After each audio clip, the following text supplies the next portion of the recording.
People used to say a lot of nasty things about me. Oh, look at that psycho. He's gonna get us all killed. Welcome back to Movie Recaps. Today I will show you a 2019 comedy drama film titled Jojo Rabbit. Spoilers ahead. Watch out and take care. The fictional city of Falkenheim, where Nazi Germany is starting to collapse, is the home of Jojo, a 10-year-old boy who keeps Adolf Hitler as his imaginary friend but can't tie his own shoes. He's a true nationalist and a fanatic, indoctrinated with Nazi ideals and eager to help his country during the war, and that's why he's joining Jungvolk, the junior section of the Hitler Youth, with his friend Yorkie. They're spending the whole weekend at a camp run by Captain Klensdorf, his second-in-command Freddie Finkel, and Fräulein Rahm, who is in charge of the League of German Girls. They're giving kid-sized uniforms and a special dagger before they're taken to experience a variety of activities like grenade throwing, trench digging, map reading, and gas defense, among others. Or at least, the boys are. The girls are taught to dress wounds, make beds, and how to get pregnant. Jojo does well in activities like describing Jewish people and burning books, but when it comes to hand-to-hand combat, he gets scared and sneaks away, gaining the attention of the older boys. When the time comes for the boy to learn how to kill, these teenagers see how hesitant Jojo is and put a rabbit in his arms, asking him to demonstrate. Jojo swears he isn't scared, but he still can't bring himself to do it, so he tries to let the rabbit go. However, the teen boy grabs it before it can run away and kills it himself, proceeding then to make fun of Jojo for his failure. Since he's scared like a little rabbit, they start calling him Jojo Rabbit, which upsets him and causes him to run to the woods. While he sits on a tree root crying, imaginary Hitler shows up and tells him rabbits are actually pretty brave. They go out in the wild every day to get their carrots and they gotta be sneaky not to get caught. Encouraged to be a mighty rabbit, Jojo runs back to camp, where Klensdorf is teaching the kids to throw grenades under his supervision. Jojo passes by him, steals the grenade he has in his hand, and continues to run into the woods, where he throws the grenade so badly that it bounces off a tree and lands on his feet, exploding on his face. Jojo falls unconscious, but he has some blurry memories of people getting him to the hospital and his mother Rosie Betzler visiting him. He wakes up some days later in his room, and the first thing he notices when he gets out of bed is the limp on his leg, the second being the scars on his face he finds when looking at the mirror. His mother comes to check on him, then to hug him and remind him that he's got her even if his father is gone and his sister Inga died. After making him put on his uniform again, Rosie takes Jojo back to the Jungvolk headquarters, where they find Klensdorf awkwardly feeding Finkel. Klensdorf has already been demoted for negligence, but Rosie still hits him on the groin with her knee and slaps him with her glove, making him promise he'll give Jojo some work to do, even if it isn't on the field, and that he'll feel included. Jojo is given the task of putting up propaganda posters around town and delivering conscriptions, which he does with lots of enthusiasm. One afternoon, while working, he finds his mother staring at a group of people hanged at a gallows in the public square, and when Jojo asks her what they did, she replies what they could. When he goes home later, his mother isn't there, and he starts to get nervous when he hears noises coming from his sister's room. He enters the bedroom to investigate and finds a weird mark on the floor that goes up the wall, so he inserts his knife into it and manages to open a fake section of the wall. There is a space behind it enough for a person to crawl into and various objects spread around. At the end of it, he's shocked to find a young girl, Elsa Kor, who follows him out of the room as he screams and runs around the house in fear. She catches him when he's about to reach the front door and pushes him against the wall, showing him she has his dagger and admitting she's Jewish, but she's there because Rosie had invited her to hide in her house. If Jojo tells anyone about her, Elsa promises she'll say he and Rosie helped her, which would get them killed as well. After she returns to her hiding spot with his knife, Jojo rushes to his room and discusses his options with imaginary Hitler. Reaching the conclusion he should negotiate, he grabs a kitchen knife and a pot to protect himself, then returns to his sister's room to tell Elsa she should find somewhere else to live. He gets scared again, however, when she surprises him from behind, takes the kitchen knife as well, and kicks him out of the room. Jojo discusses things with imaginary Hitler again, and they reach the conclusion he should make Elsa feel safe so she'll drop her guard. When Rosie comes back in the evening, Jojo tells her he's heard noises upstairs, but she tells him it must have been rats. After Rosie puts Jojo to bed, she goes to see Elsa to tell her to be more careful, because if something were to happen, she can't choose her over her own son.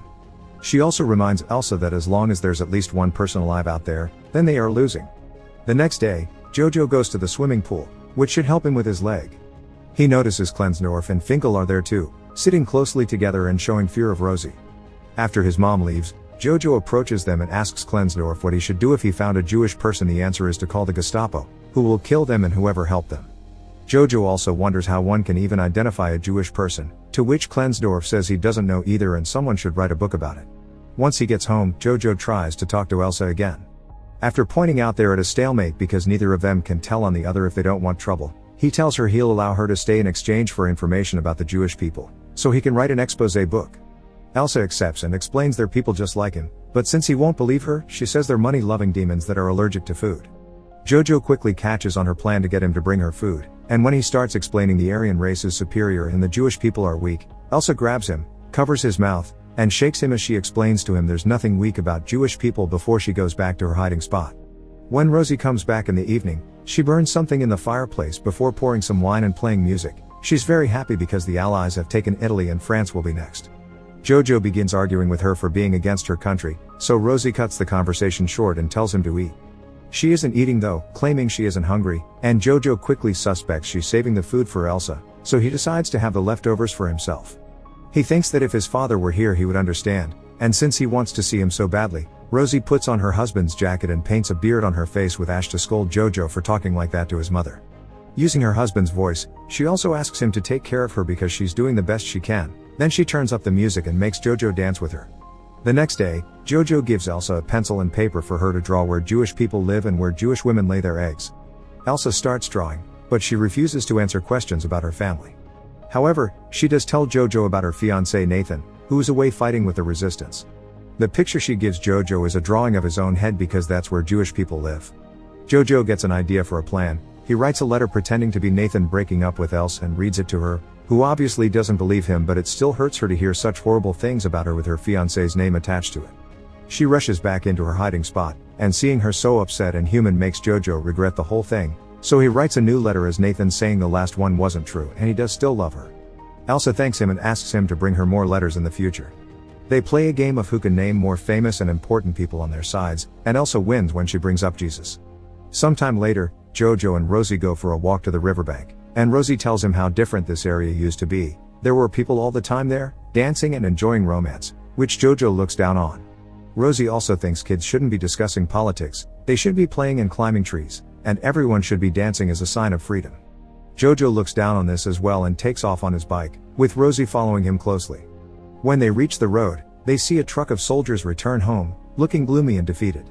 Jojo goes back to his house in a bad mood as well, so Elsa tries to distract him by telling him ridiculous fantasy stories about her people.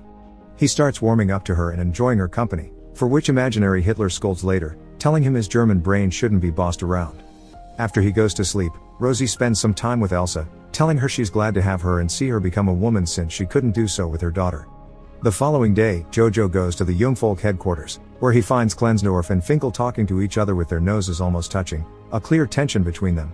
Jojo tells them he's writing an exposé on Jewish people, but they laugh at him, not believing it's real.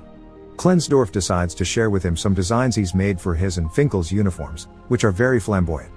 Then he gives Jojo a new task: he must collect scrap for the war effort. While walking the streets dressed as a robot, Jojo sees his mother handing out little anti-Nazi flyers, and he also meets with Yorkie, who has been accepted as a soldier. When Jojo tells him he's captured a Jewish person, Yorkie replies he saw one in the forest and doesn't understand what the big deal is about, which gives Jojo a lot to think about. He visits Elsa as soon as he returns home and gifts her some colored pencils he's found around, but he also reminds her it's illegal for a Nazi and a Jewish person to be friends. Elsa points out he isn't really a Nazi because he hasn't hurt her, he's just a lonely kid trying to find a place to fit in. They agree to disagree. After Elsa realizes how dirty she's become, Jojo allows her to leave the room and take a bath. She even borrows some of his sister's clothes. They're about to have dinner together when someone knocks on the door, and after she runs back to her hiding spot, Jojo opens the door to find a group of Gestapo officers led by Hermann Diertz, and right after them, Klensdorf and Finkel arrives as well, saying they had to bring some pamphlet to Jojo, which sounds like his excuse. The Gestapo immediately starts searching the house for any suspicious activity as Diertz asks Jojo why his mother is away all day and why his uniform is lacking his knife. Elsa shows up then, wearing Inga's clothes and pretending to be her. She tells them she was the one to grab the knife because her brother had been bothering her, so the Gestapo goes to search her room next. Diertz is still suspicious of her, so he asks for her papers. Elsa grabs Inga's ID from her drawers and hands it to Klensdorf, who asks her for her birthday. Elsa guesses correctly and Klensdorf lets her go, but Diertz cuts in when he sees Jojo's exposé book. The Gestapo starts going through it, laughing at all the demonic drawings of Jewish people, and while Klensdorf doesn't look too amused, Elsa feels rather upset and betrayed when they reach a section where Jojo has described all the ways Nathan should die. Happy not to have found anything wrong, the Gestapo leaves, and Klensdorf leaves as well after giving Elsa back the ID and Jojo his knife. Elsa discovers the date on the papers is different from what she said, which means Klensdorf has been helping them all along. Jojo points out nobody really knows Inga is dead, so Elsa could pretend to be her and live with them normally, but she still feels hurt by the book content, so she tells Jojo they can't be friends. Imaginary Hitler yells at Jojo for trying to befriend Elsa and thinking she's a good person and tells him to get his priorities straight. While he's out getting some food, Jojo finds Rosie hanged at a gallows in the public square. Devastated, he clings to her legs and cries his heart out, even trying to tie up her shoe to no avail. After staring at the body for hours, he goes home with his knife in hand, blaming Elsa for Rosie's death and ready to stab her for it. She stops his hand just in time and he only manages to scratch her. As he starts crying again, Elsa takes pity on him and comforts him. She explains she's always known Rosie as part of the resistance, although she doesn't know the details, and Jojo's father is fighting for the resistance as well, but Rosie told him the opposite not to upset him. She also confesses her parents were taken to a concentration camp, so the two of them only have each other. Jojo starts going to the streets to scavenge food from waste bins and notices how destroyed the city is becoming every day. He and Elsa begin a routine together, sharing meals and enjoying the fake letters from Nathan that Jojo writes. One afternoon, the city enters a chaotic state when the Allies initiate an offensive, taking advantage of Hitler having killed himself. Jojo comes across Yorkie, who is carrying some weaponry around because the army is so desperate for soldiers that they're sending the kids out. Jojo tells him the Jewish person he caught is kind of his girlfriend now and he's worried because it's illegal, but Yorkie points out he's met the Russians and the Japanese and they are worse than Jewish people. Rom finds them next and after sending Yorkie out with a gun, she gives Jojo a uniform jacket so he won't be shot by their own side by accident. A bomb explodes in the area then, and Jojo is left dizzy while he watches everyone fight, including kids and the elderly, and even Klensdorf and Finkel wearing their flamboyant designs.